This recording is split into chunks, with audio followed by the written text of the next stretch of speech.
So I'm sitting here in my car, which is like become my sanctuary, where I can sing, where I can yell, where I can talk to myself and say all the fucking things that I want to say, and scream really loud when I feel freaking unjustly talked to. And that's all helped me. That's all helped me kind of regulate myself, because what I am doing is I'm releasing the anger, I'm releasing the frustration, I'm releasing the pain, I'm releasing the hate that is like curling up inside of me and wants to bury itself in me.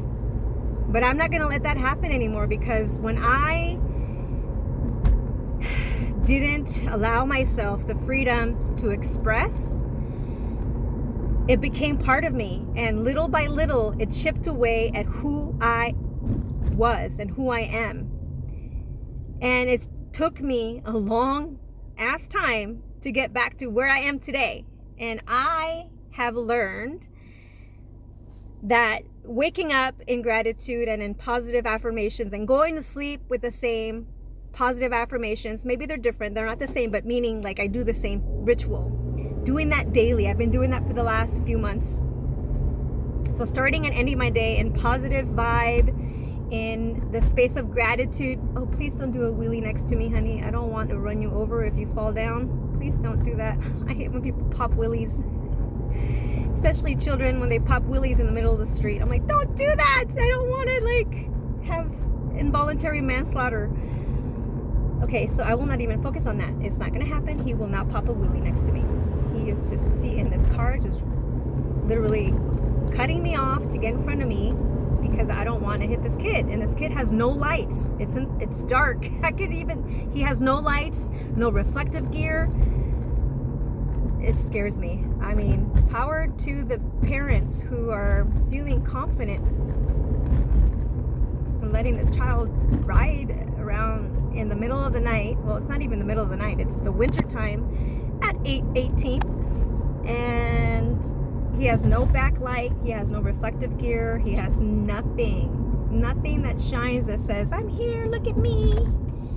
Especially if he's trying to pop a wheelie. I mean, I could just, and now he's cutting in front of this car. This car had to press his brakes to not hit him.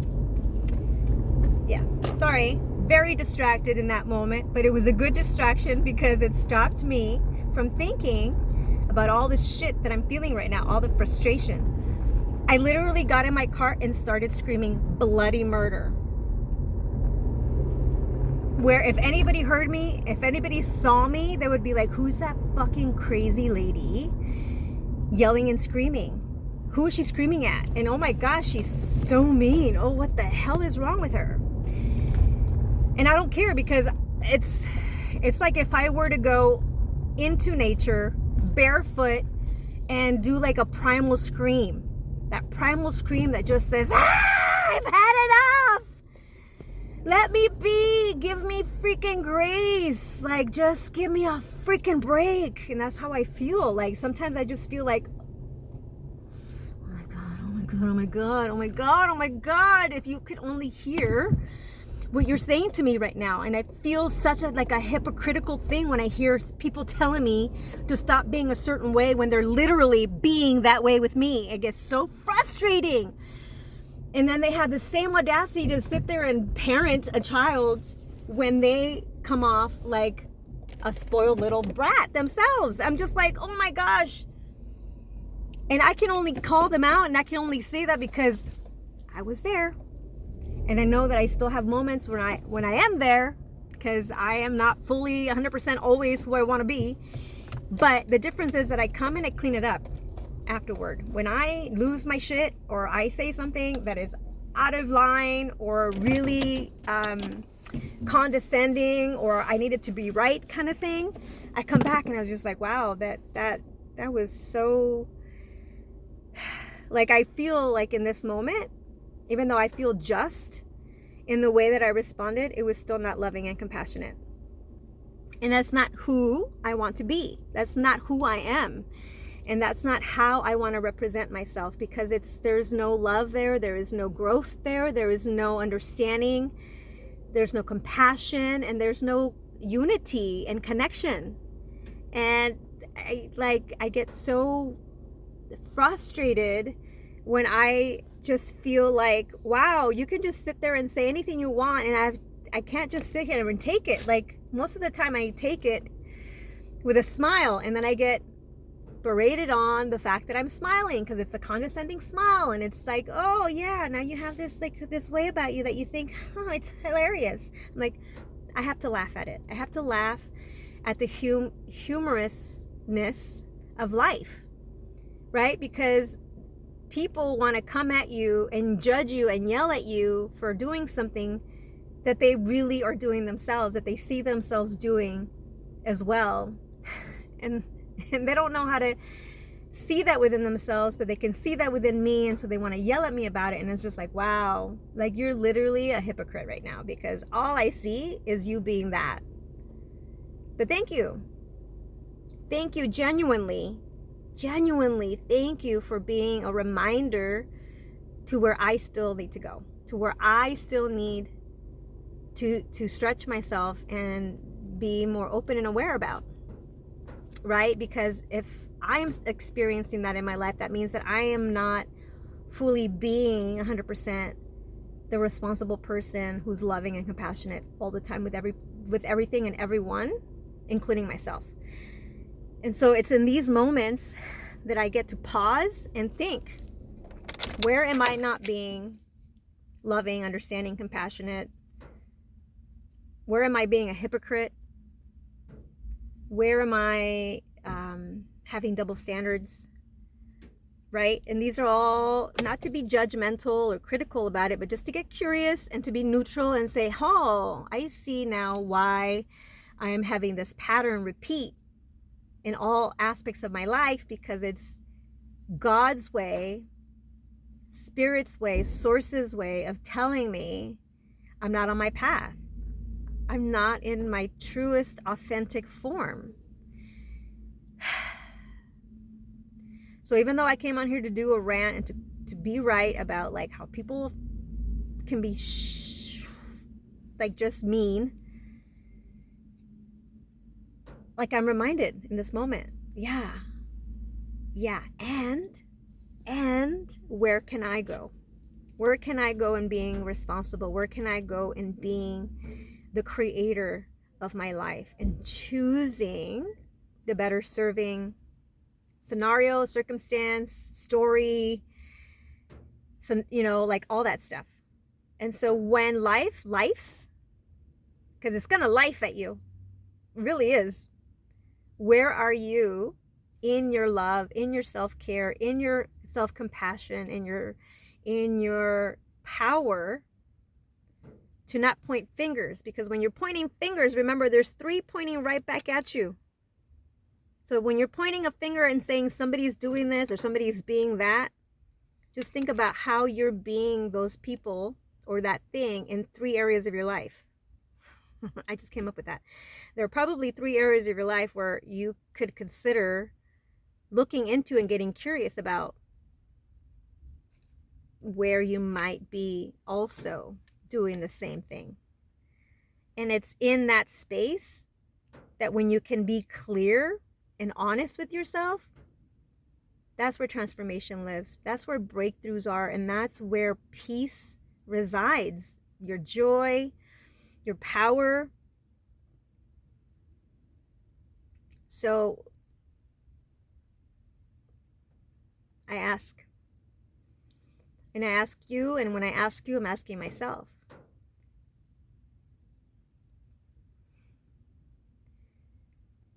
I could have been patient today. I could have been in a space of pausing instead of reacting. And because I didn't do that, it blew up in my face. And now I am the problem. Now it's become, I am the over-the-top person who's not compassionate, who is all this stuff, right? Even though I know I'm not. Even though I know who I am now. And at the same time, I was not reacting I was reacting, first of all. I was not responding in the space of love and compassion that I know I can, that I know I have told myself that's where I want to live from. And the reason why I'm recognizing now that I didn't do my self-care this morning. I didn't do a meditation, and I haven't done it for a few days. I do wake up every day and every night doing positive affirmations and gratitude, being in gratitude, but like I haven't meditated, I haven't done my energy medicine, I haven't really done anything to help my energies. And so there you have it. When you're not taking care of yourself, you don't have space to hold other people's bullshit. So, and today my lesson is do my self-care so I can care for others in the space that they need support in, when they're not being their truest self, when they're reacting to the world around them. It is my, not responsibility, not duty, but it is my honor to be what is missing, which is love and compassion and understanding and empathy. And I know how to be that. And I know how powerful it is to be in that space. Because when someone is that for me, I feel seen, I feel heard, I feel safe. And so I ask you, where can you be that for somebody? You can't be that for somebody unless you're that for yourself first. So are you taking care of yourself? If you're not, comment below and say more, so that we can talk more about this and how I can support you to really live in your joy and your authenticity and in your power, creating boundaries so that you live in peace, in happiness, and you are prospering in life. But that's not going to happen until you see that you're worthy and you matter and you're enough. And you can't make other people feel seen and heard or like they matter or they're enough if you don't fully believe that about yourself. Because energy doesn't lie. We could feel all these things about other people, but we don't know how to support that because we don't know how to support ourselves in that space. So take the time to take care of you. Without you, there's nothing. You're always the only common denominator in your life.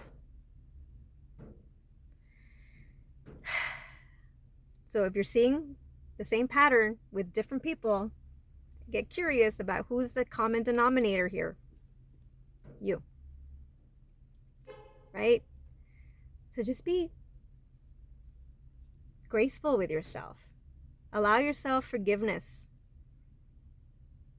Be neutral. Don't judge. Don't criticize. Just come from a space of love. Like, oh, I did that because I didn't know how to be another way because I wasn't shown that. But if you think hard enough, there were people in your life that were those people, that was love, that was compassion. There were people in your life that must have shown that to you. Or maybe it was on TV if you didn't, unfortunately, have that experience of people in your life. Whether it was a teacher, a neighbor, a friend. And if you didn't have those people, first of all, I'm sorry. Second of all, there must be somebody that you can emulate to get you started. The people that you look up to, those qualities that you see in them, the only reason why you could see those qualities in them, like those good moral qualities that you admire, the only reason why you can point those out and see that in them is because you have that already in you. You just got to start believing that. And the more you tap into who you are, the more you come home to who you are, the more that truth starts to blossom and unfold. And it's beautiful. It's so beautiful. It's falling in love with yourself all over again, or for the first time. Igniting that inner child who always knew who they were, knew what they wanted, knew what they were meant to be here for. Remember that. Remember who that child was. And if it wasn't that child, maybe it was a teenager, maybe it was a young adult. But there was a part of you and a version of you that already knew deep down the true essence of who you are, who and what your soul was meant to be here for. So it's just reigniting that. That's what I'm here. That's what I did, and that's what I'm doing every day, still, constantly. It's an everyday thing. It's not a one and done. It's a journey.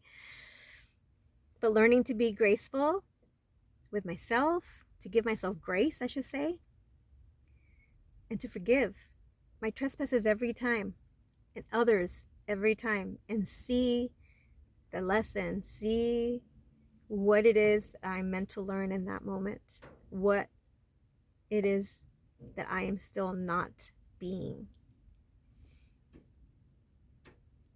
So, today, as I came here to kind of just yell and do a bitch fest, it turned into more of a being responsible for how I showed up. And I know the things that I did not do and the things that I did do to get me here today. That takes awareness, that takes getting curious, that takes asking the questions and really just thinking. But like I said, never judging, because I could judge and I could get in that spiral of, oh, I'm terrible, I can never get it right, what's wrong with me, I'm broken, blah, blah, blah. No, don't do that. That is not serving you, that is not serving the world, that is not serving your family, your children, your husband, your relationships, friendships, nothing. So be kind to yourself. Be kind to others. Lead with love. And anywhere you go, spread joy. Life is too short. Don't take yourself too seriously. It's not that serious. Until next time, my friends, please be well. And remember, love yourself.